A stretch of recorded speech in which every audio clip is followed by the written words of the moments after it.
Show me your friends, I'll show you your future. I mean, the guys that, first of all, high performance, high self-esteem people don't hang out. They don't go to the fucking Super Bowl. They don't go to the Dodger games. They don't go to the Laker games. They still got those teams here? Mm-hmm. Yeah, okay. They don't do any of those things. Eagles fly alone. I have no friends. Friends are problems. Friends are challenges. If you aren't into yourself, and that means something else now than what I mean. If you're not into yourself enough that you can't spend the weekend by yourself, then something's fucking wrong with you. Vis-a-vis self-esteem, being a high-performance person, and accomplishing high-performance acts, something's wrong with you. I know high-performance people, and I use myself as an example. For 10 years, I spent at the compound. There were weeks I never stepped out of the castle into the fresh air. Weeks went by. Now, yeah, it's a big place, but I mean weeks. Months went by, I never left the fucking compound. Months. Didn't talk to anybody. And none of the things that you require or consider as part of your natural life, high-performance people don't do. They just don't do. They don't have the need, and I put the word need in quotes. They don't have the need to be around other people. The strength in numbers, that's what you're taught. That's wrong. If you're going to be a weak cunt, that's right. There's strength in numbers. You know, if you want to be a weak cunt, that's great. But if you want to be something other than a weak cunt, then you're by yourself. Does Elon Musk give a shit what you think about him? Only to the extent that you buy his fucking electric cars. I mean, but other than that, he doesn't give a shit. Did Steve Jobs give a shit? No. Does Ellison of Oracle give a shit? No. Does Gates or Zuckerberg or anything? No. And obviously the president doesn't give a shit either. So, I mean, so how do you stack up against those people? Focus on the few, not the many. There's a story which happens to be true about Bill Gates 30 plus years ago.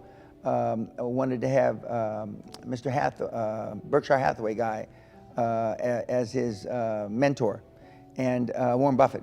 And so Bill Gates' mom knew that.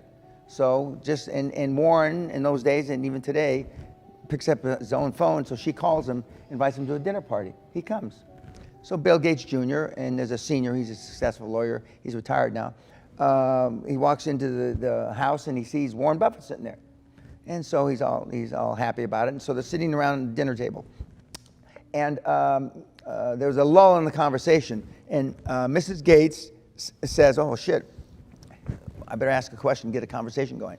So she says, what would you consider your key element to your success? Warren Buffett and Bill Gates simultaneously said one word: focus. That's it, focus. And in the many years that I was 100% focused, and I created a lot of wealth for myself, I only thought about one thing, and that was it. And I'm not saying that it's easy, because if it were easy, there'd be like a QLA shop on every corner like Starbucks.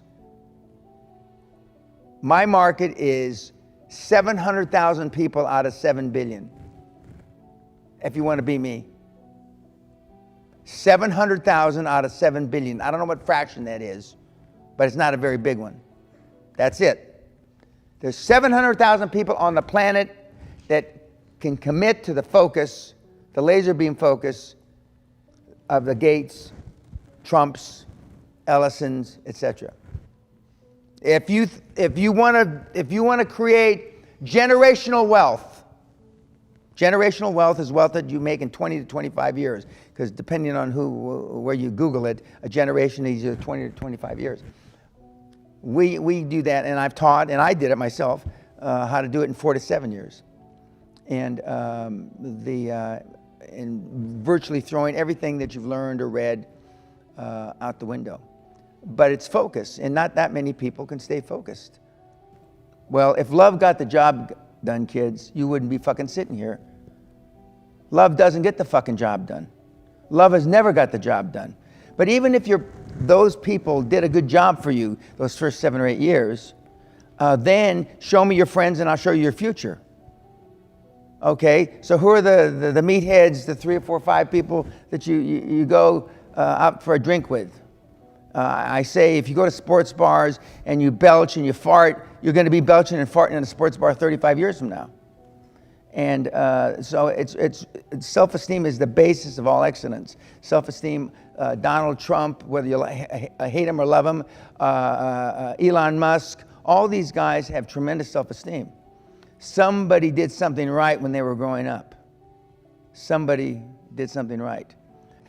But success leaves clues, and these guys, they're focused, they're tough. Most of them are fair, not all of them. Most of them are fair. Most of them are genuine. And so dragging you, so I decided over Christmas, I wasn't going to go back. February seminar I just gave was going to be my last seminar. Nobody knew that, my wife and I. And I was going to make an announcement on graduation night. I was hanging it up. But I decided over Christmas that me making a few more $1 billion doesn't prove my methodology to anybody. They'll just say Dan did it. But if I can get Monkey 2, the Three Stooges here to make billions, then that proves that and adds onto my legacy that the system really works, because it really fucking does work. So I decided not to, and I decided to continue coaching and mentoring, which was a big decision for me. But the difference between 3 billion and 10 billion living don't mean shit. Now, the difference between 0 and 100 million is a big fucking quantum leap. You know, yeah, you think you know what you do with 100 million in the bank. You don't. You have a fucking clue. You know, I mean, you can't even fantasize. You know, your biggest wet dream is, I mean, forget about it. You can't fantasize. And so, but pulling you kids across the goal line, while it's been difficult, it's not impossible. We're getting better and better and better at it. And a $3 million 18-year-old kid, the $1 billion monkey, guy, Australian kid, collected his first $31 million check 2 weeks ago. And so now it's happening with more regularity. Man's greatest burden is unfulfilled potential. Man's greatest burden is unfulfilled potential.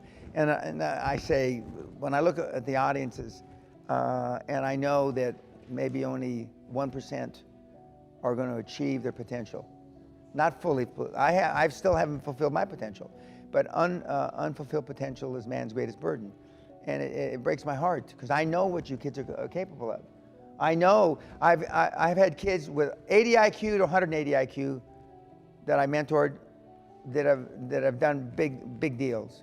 Actually, the 80 IQ did better than the 180 IQ, okay? And I know what they're capable of. And I know how 10 million or 100 million or whatever the number is changes lives. And and then all of a sudden, you know, you believe that you can walk on water. You believe that you can take a loaf of bread and feed however many he was supposed to have fed, and make water into wine. And when you believe it, see, the true test of a leader is when you've trained other people to be leaders. Whether Trump goes down as the next Lincoln or not, I'm not here to say that. Although I know him from the 80s and early 90s, and he's a smart guy, super smart. And he's surrounded himself with some really gifted people. I mean, super gifted. And they know how to get shit done. They know how to get shit done. And are they all alpha males? No. Are some of them alpha males? Yes. But again, you don't have to be an alpha male. You know, but you got to be committed. You got to be focused, and you got to want it. You know, I've been rich and I've been poor, and I know the difference. And you know, I'd rather be dead than poor again. I mean, literally, I'd rather be dead. That's not going to happen anytime soon. But I haven't had to work in 35 years. You know, yes, could you get out of bed for 35 years, in the last 23 teaching monkeys like you? I'm driven. I'm obsessed. And you got to be the same. You've got to be obsessed. You got to be driven.